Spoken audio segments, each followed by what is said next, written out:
Hello everyone, सत श्री अकाल, अस्सलाम वालेकुम जनाब, कैसे हो आप सब? I hope so guys you all are doing absolutely great and fine. So guys finally हम वीडियो लेके आए हैं Aniruddhacharya versus doctor Zakir Naik ji video.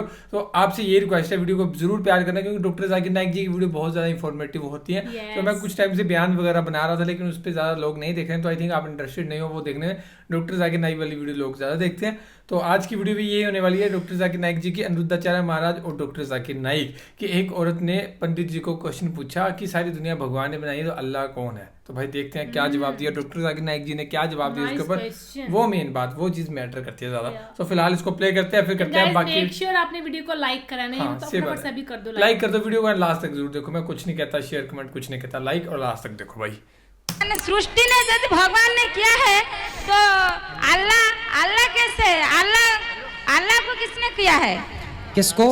अल्लाह मुसलमान कीजिए। अल्लाह को मुसलमान लोगों का मुसलमान जाने, हम लोगों का तो हमारे सनातन तो भगवान ने किया है ना। तो मूल सृष्टि तो यही है सनातनी, बाकी तो सब पंथ बन गए ना निकल निकल के। जैसे नदी एक है, उस एक बड़ी नदी से छोटी छोटी नदियां निकल गई, उसी प्रकार एक सनातन धर्म से अनेक पंथ निकल गए। तो ये सब पंथ हैं, धर्म एक ही है सनातन धर्म, बाकी सब पंथ हैं। मेरा सवाल सिर्फ एक है कि सनातन क्या है?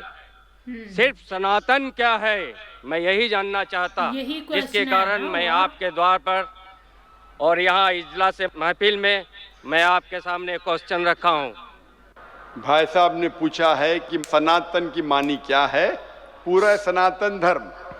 सनातन मतलब एक ही खुदा में मानना, सनातन धर्म। जैसे मैंने कल भी कहा, स्वामी दयानंद सरस्वती ने शुरू किया था। और सनातन धर्म मतलब वो कहते हैं कि अगर आपको जानना है कि ईश्वर क्या है और धर्म क्या है, तो सबसे ऊंची किताब वेद के ऊपर अमल करना चाहिए। तो इनने वेद की तहकीक करने के बाद ये साबित किया कि ईश्वर का डेफिनेशन क्या है वेद और उपनिषद के जरिए। और जैसे मैंने कल भी कहा और परसों भी कहा कि जब आप पढ़ते छंदोग्य उपनिषद चैप्टर नंबर 6 सेक्शन नंबर 2 श्लोक नंबर 1, एकम एविदित्यम, खुदा एक ही है, भगवान एक है, दूसरा नहीं है। लिखा है श्वेताश्वेतर उपनिषद में चैप्टर नंबर 6 श्लोक नंबर 9, ना चस्य कसिज जनिता न चदीपा। उस ईश्वर, उस भगवान का कोई रब नहीं, कोई वालदेन नहीं। लिखा है श्वेताश्वेतर उपनिषद में चैप्टर नंबर 4 श्लोक नंबर 19, न तस्य प्रतिमा अस्ति, उस ईश्वर की कोई प्रतिमा नहीं। प्रतिमा एक संस्कृत लफ्ज है जिसके मानी है अक्स, picture, photograph, painting, idol, sculpture, statue. उस ईश्वर, उस भगवान की कोई प्रतिमा नहीं, कोई अक्स नहीं, कोई पिक्चर नहीं, कोई पेंटिंग नहीं, कोई फोटोग्राफ नहीं, कोई स्टैच्यू नहीं, कोई आइडल नहीं। यही चीज लिखा है यजुर्वेद के अंदर चैप्टर नंबर 32 श्लोका नंबर 3, न तस्य प्रतिमा अस्ति, उस ईश्वर, उस भगवान की कोई प्रतिमा नहीं, कोई अक्स नहीं, कोई पिक्चर नहीं, कोई पेंटिंग नहीं, कोई स्टैच्यू नहीं, कोई पोर्ट्रेट नहीं। और जो ब्रह्मा सूत्र हिंदुइज्म का, एकम ब्राह्म द्वितीया नास्ते नैना नास्ते किंचन, भगवान एक ही है, दूसरा नहीं है, नहीं है, नहीं है, जरा भी नहीं है। तो अगर आप ये जान ले कि भगवान एक है, उसका अक्स नहीं है और सिर्फ उसी की इबादत करना चाहिए, ये मेन ऑब्जेक्टिव है सनातन धर्म का। तो आप समझ चुके सनातन धर्म क्या है भाई साहब? फिलहाल कुछ बोलना चाहेंगे? हाँ बोलिए भाई साहब। सनातन धर्म एक सनातन धर्म नहीं होता, जो मानव जन्म में, मानव रूप में इस धरती पे आता है, वो सनातन होता है। और सनातन का कोई धर्म नहीं होता। भगवान एक होते हैं, उसकी शाखाएं होते हैं। जैसे एक वृक्ष पे उसके टहनियाँ होती है, उसके पत्ते होते हैं, उनमें फल होते हैं, उसी तरह धर्म में भी सनातन, हर व्यक्ति इस धरती पे जो भी जन्म लिया है वो सनातन है। उसका ऊपर वाले को मानने वाला जो व्यक्ति होता है, उसकी शाखाएं अनेक होते हैं। भाई साहब, भाई साहब, भाई साहब, जो भी आप बात करते हैं, मैं जो बात करता हूँ हवाला देता हूँ, वेद यजुर्वेद चैप्टर 32 श्लोक नंबर 3। कुछ भी बोलूँ, मैं बोलूँ 2 जमा 2 5, 2 जमा 2 6, तो मुझे हवाला तो देना पड़ेगा ना। आप जो बोल रहे कुछ कुछ लिखा है मनुस्मृति, इसके अंदर जानता हूं मैं जो बात कर रहा हवाला देके एकदम ब्रीफ में कह रहा हूं। आप जो बोल रहे मैं ये नहीं जानना चाहता हूं आप क्या मानते हैं। इसीलिए मैंने कहा कि धर्म को जानने के लिए धर्म के मानने वालों को मत देखो, धर्म के शास्त्रों को देखो। तो मैं यह सुनने के लिए नहीं आया हूं आप क्या मानते हैं सनातन धर्म में। मैं ये जानना चाहता हूं आपकी धार्मिक किताबें क्या कहती है। अगर मैं हर एक की बात सुनने लगूं, या लाखों लोग हैं, 5 से 10 लाख का मजमा है, कि वो क्या कहना चाहता है, तो फायदा क्या है। आप समझ रहे ना। तो जो भी आप जवाब देते हैं, अगर आप कहते हैं तो आप हवाला भी दो। आप हवाला दो भगवत गीता का, उपनिषद का, वेद का, फिर बात करो। खाली बात करने में क्या फायदा। हवाला दीजिए, बात कीजिए, फिर आपको पता चलेगा क्या सही और क्या गलत है। कि मानते क्यों नहीं है वो कि एक ही शक्ति है, चाहे वो गॉड हो, क्रिश्चियन बोलते हैं, हिंदू बोलते हैं ईश्वर एक है, मुस्लिम बोलते हैं अल्लाह एक है, और गुरुद्वारा बोलते हैं वाहे गुरु एक है। तो जब सब भी बोलते हैं तो मानते क्यों नहीं कि ईश्वर एक ही है। आपका बहुत अच्छा सवाल है कि अगर जानते हैं तो मानते क्यों नहीं। इसके मेन जिम्मेदार है धर्म के अधिकारी, धर्म अधिकारी। धर्म अधिकारी नहीं चाहते कि सब लोग इसको माने। जाने ठीक है, लेकिन मानने लगेंगे तो उनकी दुकान बंद हो जाएंगी। लेकिन यहाँ पे दुकान बंद वालों और हर धर्म में कुछ लोग हैं जो नहीं चाहते कि सब धर्म मानने वाले अपनी किताब के करीब आए, नहीं तो उनकी दुकान बंद हो जाए। हर धर्म में ऐसे लोग हैं, नहीं तो उनकी दुकान बंद हो जाएंगी। तो इसीलिए मेरी सबसे ज्यादा कोशिश रहती है कि लोगों को अपने धर्म की किताब के करीब ले जाए सबसे पहला। तो मैं कहता हूं मुसलमान और गैर मुसलमान को अपनी धार्मिक किताब पढ़ो, उन पे तहकीक करो। जो यकसान है तो उसके ऊपर दाओ पहला। तो इसीलिए जितने धर्म अधिकारी है, धर्म के आम पब्लिक तो मेरे फेवर में। देखो आम पब्लिक, अवाम, चाहे मुसलमान की हो, हिंदू की हो, ईसाई की हो, साथ में है। लेकिन ये धर्म अधिकारी जो अक्सर है वो नहीं चाहते कि सब लोग एक हो जाएंगे तो दुकान बंद हो जाएंगी। तो ये मेन प्रॉब्लम है धर्म अधिकारी का। इसीलिए अगर सर्व धर्म के मानने वाले अपनी किताब का तर्जुमा पढ़े, सही मानी से उस पे अमल करे, तो सब लोग एक ईश्वर के पास आएंगे और एक ईश्वर को मानेंगे और उसके अलावा किसी की इबादत नहीं करेंगे। उसके बावजूद भी सब कोई क्रॉस क्यों करता है इस्लामिक धर्म को, जानते हुए भी कि ये सबसे अच्छा धर्म है। सब रास्ता सब एक है, इसमें ना कोई ये है दिखावा है, ना कोई आपका इसमें ओल झोल टाइप का कोई भी प्रॉपर्टी नहीं होती है कि ये बाजा वाजा ये वो। बहन भी क्यों नहीं करते बहन, क्योंकि आप पीस टीवी देख चुके हैं। तो आप पीस टीवी देखने के बाद आपको यकीन हो गया है कि सही इस्लाम क्या है।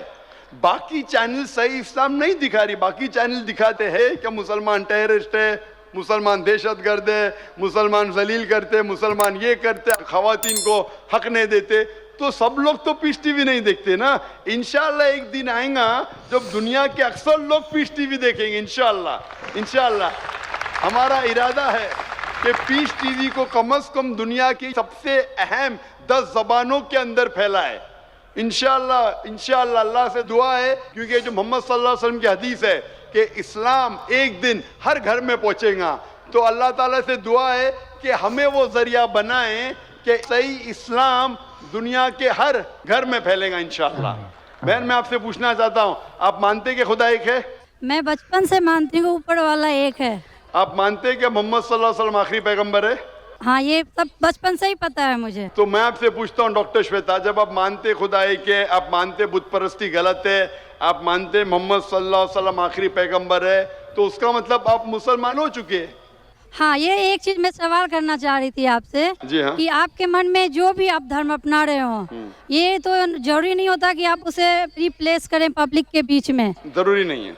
और अगर आप मन से मानते हैं तो, और ऊपर वाला जान रहा है कि आप क्या हैं, और ऊपर वाले को ही मानते हुए सारा चीज़ फॉलो कर रहे हैं, तो क्या जरूरी होता है कि मुस्लिम बताए ही कि हम मुस्लिम हैं? बहन का बहुत अच्छा सवाल है कि अगर मन से माने काफ़ी नहीं, क्या जाहिर करना ज़रूरी नहीं है?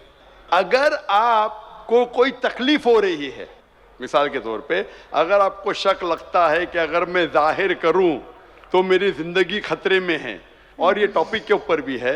अगर आपको लगता है कि मेरी जान खतरे में है, ऐसे माहौल में है, ऐसे इलाके में आप है, 99% से ज़्यादा गैर मुस्लिम हैं और जंग का माहौल है और पता चल जाएगा मैं मुस्लिम हूँ, तो कुरान की आयतें, अगर आपकी जान खतरे में है तो आप शिर्क भी कर सकते हैं, लेकिन दिल में ईमान होना चाहिए। मतलब अगर कोई पूछे कि तुम मुशरिक हो, आपको पता है आपकी जान खतरे में, आप हाँ कह सकते हैं, लेकिन आपके दिल में ईमान होना चाहिए। तो अल्लाह ताला इजाज़त देते हैं कि अगर आपकी जान खतरे में है, कोई बंदूक रखता है सिर पे और बोला कौन है तुम, अगर तुम बोले हाँ मैं मुशरिक हूँ, लेकिन दिल में ईमान है कि अल्लाह एक है, तो आप गुनहगार नहीं। तो अगर आपको डर है कि आपके इज़हार करने की वजह से आपकी जान खतरे में है या कुछ तकलीफ आ सकती, तो मत इज़हार करो। लेकिन इज़हार करने से फॉलो करना आसान है। जो शख्स इज़हार करता है वो फॉलो भी करेगा। अगर इज़हार नहीं करेगा, बोलता मैं मुसलमान हूँ, अगर उसके जान का खतरा है तो कोई हर्ज नहीं, उसके दिल उसके बीच में और खुदा के बीच में इज़हार करने की ज़रूरत नहीं। लेकिन जान का खतरा नहीं है, फिर भी बोलते हैं नहीं मैं जान का खतरा नहीं है, मुझे कोई तकलीफ नहीं, छोटी मोटी तकलीफ है, इसलिए मैंने इज़हार करूँगा। फिर क्या होगा, फिर उसको अमल करना मुश्किल होगा। अगर छोटी मोटी तकलीफ है तो इज़हार करना चाहिए, क्योंकि उसको अमल करने में आसानी होगी, नमाज पढ़ने में आसानी होगी, रोज़ा रखने में आसानी होगी। अगर कबूल नहीं करेंगे तो मुश्किलात और बढ़ेंगी। लेकिन अगर मुश्किलात इतनी हैं कि आपको जान का खतरा है, तो आप माइक्रोफोन पे भी नहीं आती थी।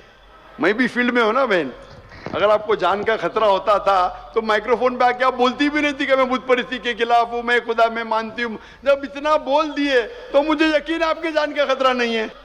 मैं भी फील्ड का हूँ ना, आप डॉक्टर है, मैं भी डॉक्टर हूँ। आप कौन से डॉक्टर है पता नहीं, मैं जिस्म का डॉक्टर हूँ। आप PhD डॉक्टर है क्या, मेडिकल डॉक्टर है, कौन से डॉक्टर है बहन आप? डेंटिस्ट है, माशाल्लाह, करीब पेशा है। मैं मेडिकल डॉक्टर MBBS हूँ, आप डेंटिस्ट है। आपको कैसे पता चलता है दांत में दर्द हो रहा है तो क्या प्रॉब्लम है, बराबर ना? तो वैसा मुझे भी थोड़ा थोड़ा पता चल जाता। मैं जिस्म के डॉक्टर के अलावा रूहानी डॉक्टर भी हूँ माशाल्लाह। तो मुझे पता आपको जान का खतरा नहीं है। तो जान का खतरा नहीं है तो मेरी ये राय है, इज़हार करने से आपको अमल करने में और आसानी होगी। ये मुझे पता है। पता आपको ना? हाँ। तो आपको जान का खतरा है? अब मैं अभी क्लियर नहीं कर सकती कुछ भी आपसे। और एक लास्ट सवाल पूछना ठीक है इंशाल्लाह, लेकिन आप मेरे नजदीक आप मुस्लिम हैं, इंशाल्लाह अल्लाह आपको और हिदायत दे जानने के लिए और अमल करने के लिए भी बहन। और सो गाइस ये थी वीडियो। यस, और ये डेंटिस्ट है ना, और कहीं के लगता है कि ये जो है इस्लाम कबूल करना चाहती हैं या मेरे को, हाँ ये ऐसा भी हो सकता है, या मेरे को लगता है कि बिल्कुल शो हाँ, हो रही है। और दूसरी चीज ये भी लगती है कि ये शायद इस्लाम कबूल कर चुकी हों, लेकिन इन्होंने किसी को बताया नहीं हुआ हो कि अपने रिलेटिव्स में या अपने घर में या अपनी सोसाइटी में किसी को बताया नहीं, इसलिए वो कह रही थी कि हाँ वो चीज़ें ये थोड़ी सी पूछ रही थी इस तरीके से। एंड आपको कैसी लगी वीडियो? इस वीडियो में आप सभी को पता है सही भाई पूरी की पूरी बात रिलीजन के बेस पे हुई है कि कौन है अल्लाह, कौन है भगवान। तो इसकी वीडियो हम बहुत ज़्यादा बना भी चुके, आपको पता भी है इस चीज़ का, तो हम भी आंसर नहीं दे सकते भाई प्रॉपर तरीके से ना। कोई नहीं दे सकता कि ऊपर वाला कौन है, उनके बारे में, ऊपर वाले के बारे में कोई लिखने लगे भाई खुदा के बारे में, तो कोई लिख ही नहीं पाएगा। पहली बात तो ये तारीफ़ ही करते रहेंगे हम, उससे ज़्यादा तो कुछ कर भी नहीं पाएंगे फिलहाल तो, है ना। कितना कुछ लिखेंगे ऊपर वाले के बारे में। सो बाकी तो फिलहाल ये वीडियो एंड अगर आप चाहते हो हम डॉक्टर जाकिर नाइक जी की और ज़्यादा वीडियोस बनाए तो गाइस जरूर कमेंट करके बताना। So guys thank you so much for watching the video. मिलते हैं नेक्स्ट वीडियो में।